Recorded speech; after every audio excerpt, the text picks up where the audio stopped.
En este video yo les hablaré sobre el expresidente de México, Gustavo Díaz Ordaz, un presidente que tuvo durante su mandato mucha polémica y fue conocido, pero no para bien.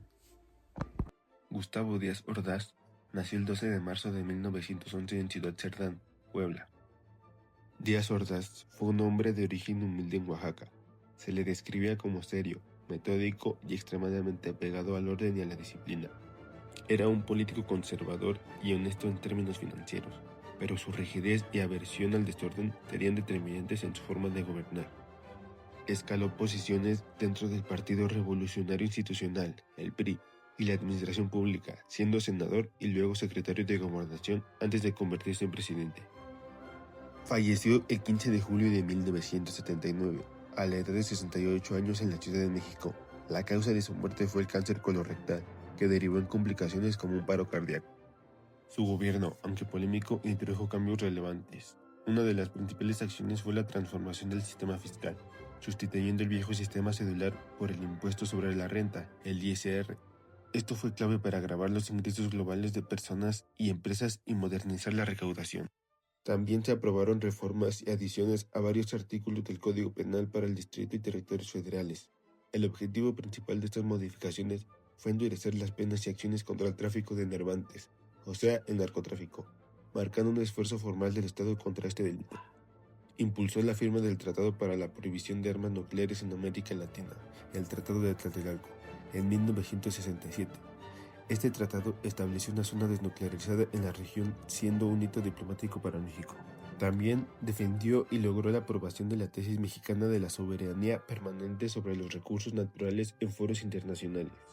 Estas fueron algunas de las aportaciones jurídicas y políticas durante el gobierno de Díaz Ordaz.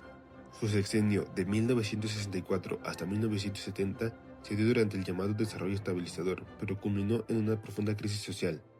Se mantuvo un sólido crecimiento del Producto Interno Bruto, entre 6% y 8%, con baja inflación, lo que representó el clímax del crecimiento económico de México en el siglo XX. Un legado tangible en la inauguración de la Línea 1 del Metro de la Ciudad de México en 1969, un proyecto de modernización urbana de gran escala. A pesar del auge, el gobierno es tristemente célebre por su autoritarismo y la represión de movimientos sociales, culminando con la masacre de Tlatelolco el 2 de octubre de 1968. Esta acción militar contra estudiantes fue una muestra de la intolerancia del régimen ante cualquier disidencia. El país fue sede de los Juegos Olímpicos de 1968. La obsesión por mostrar una imagen de orden y progreso ante el mundo influyó directamente en su política interna. El sexenio de Díaz Ordaz representa una paradoja en la historia reciente de México. El país alcanzó su mayor crecimiento, pero la riqueza se concentró. La desigualdad de ingresos y la falta de oportunidades en el sector rural persistieron. El ambiente mundial de finales de los 60 influyó en la juventud mexicana. Las nuevas generaciones de estudiantes exigieron mayores libertades, democracia y el fin del autoritarismo del partido hegemónico.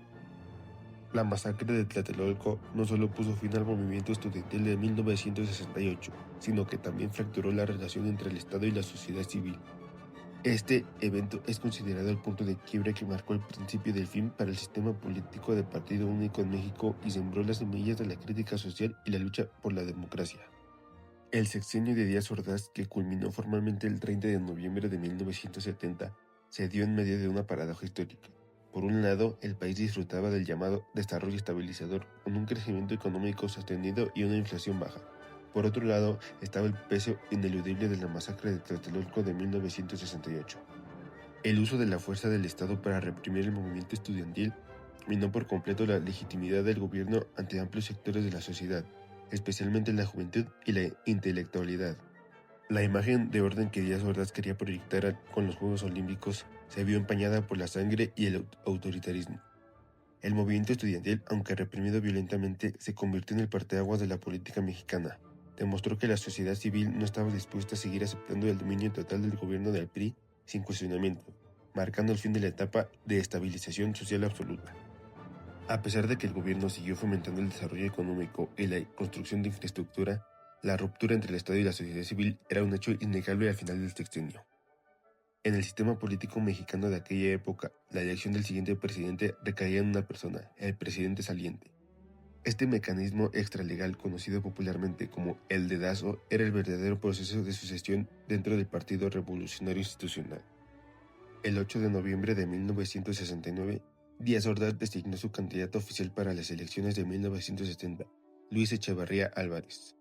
La presidencia de Gustavo Díaz Ordaz concluyó oficialmente el 1 de diciembre de 1970, día en que su sucesor Luis Echeverría Álvarez asumió el cargo para el periodo 1970-1976, pero esa es otra historia.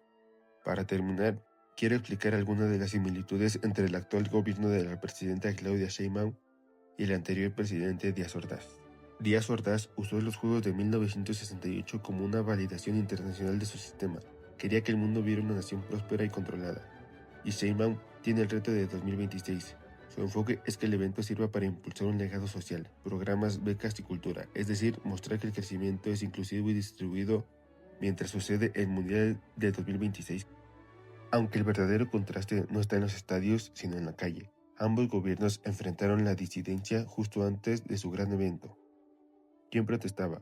Los estudiantes universitarios exigiendo libertades democráticas y el fin del autoritarismo. Díaz Ordaz temía que el movimiento estudiantil saboteara la imagen de perfección que quería vender en los Juegos Olímpicos. La respuesta fue de cero tolerancia. La decisión fue la masacre de Tlatelolco. Esta brutalidad demostró que para ese régimen la imagen de orden era más valiosa que la vida y la democracia. El objetivo fue extinguir la disidencia. Y actualmente protestaba la marcha de la Generación Z y otros movimientos, la Bata Blanca, impulsado por el descontento juvenil ante la inseguridad, la corrupción y la violencia. Estas marchas se dan con el Mundial de 2026 a la vista. El mundo está atento a cómo el gobierno maneja el conflicto. La estrategia ha sido de contención y diálogo. A pesar de los incidentes, los policías heridos y algunas detenciones, el gobierno ha rechazado la represión sistemática y ha optado por la investigación de los abusos policiales. El enfoque es tolerar la protesta, aunque sea incómoda, para evitar caer en el error de 1968. Ahora ya sabes quién fue Gustavo Díaz Ordaz, su paso por la presidencia, sus polémicas y algunas similitudes con el actual gobierno de México.